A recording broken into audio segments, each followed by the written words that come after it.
ಒಂದು ದಿನ ಅಜ್ಞಾತವಾದ ಒಂದು ವಿಚಿತ್ರ ಕೂಗು ಆ ಮಹಿಳೆಯ ಗಮನ ಸೆಳೆಯಿತು. ಕುತೂಹಲದಿಂದ ಅವಳು ಹತ್ತಿರ ಹೋಗಿ ನೋಡಿದಾಗ ಭಾರೀ ಮಳೆಯು ಒಂದು ಚಿಕ್ಕ, ಸಹಾಯವಿಲ್ಲದ ಜೀವಿಯನ್ನು ಹೊರಗೆ ತಳ್ಳಿಬಿಟ್ಟಿತ್ತು.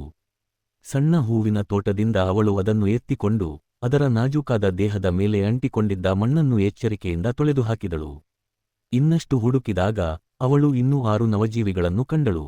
ಮಮತೆಯಿಂದ ಅವುಗಳನ್ನು ಒಂದು ಚೀಲದಲ್ಲಿ ಹಾಕಿ ಮನೆಗೆ ಕೊಂಡೊಯ್ದಳು.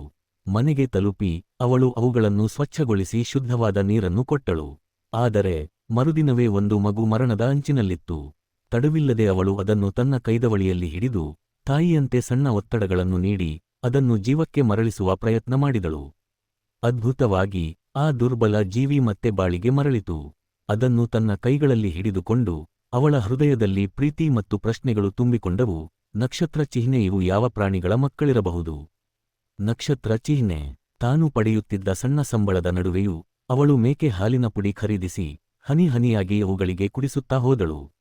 ಆ ನವಜೀವಿಗಳು ಸಂತೋಷದಿಂದ ಕುಡಿದು ಹೊಟ್ಟೆ ತುಂಬಿದ ಬಳಿಕ ಮಲಗಿಬಿಡುತ್ತಿದ್ದವು. ಯಾವ ತೊಂದರೆಯನ್ನು ಕೊಟ್ಟಿರಲಿಲ್ಲ. 1 ವಾರದ ನಂತರ ಅವುಗಳ ದೇಹದ ಮೇಲೆ ಮೃದುವಾದ ರೋಮ ಬೆಳೆಯಲು ಆರಂಭವಾಯಿತು.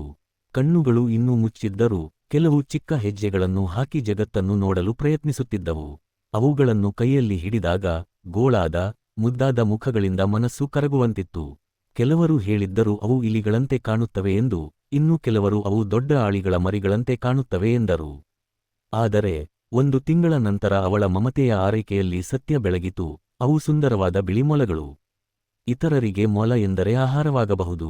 ಆದರೆ ಅವುಗಳನ್ನು ತನ್ನ ಮಕ್ಕಳಂತೆ ಬೆಳೆಸಿದ ಆಕೆಗೆ ಅಂಥ ಆಲೋಚನೆ ಅಸಾಧ್ಯವಾಗಿತ್ತು. ಆ ಮೊಲಗಳು ಅವಳ ಸಂಗಾತಿಗಳಾಗಿ ಅವಳು ಎಲ್ಲಿಗೆ ಹೋದರೂ ಅವಳ ಹಿಂದೆ ಓಡುತ್ತಾ ನಿಷ್ಕಪಟ ಪ್ರೀತಿಯಿಂದ ಅಂಟಿಕೊಂಡು ಬಿಡುತ್ತಿದ್ದವು. ಇಂತಹ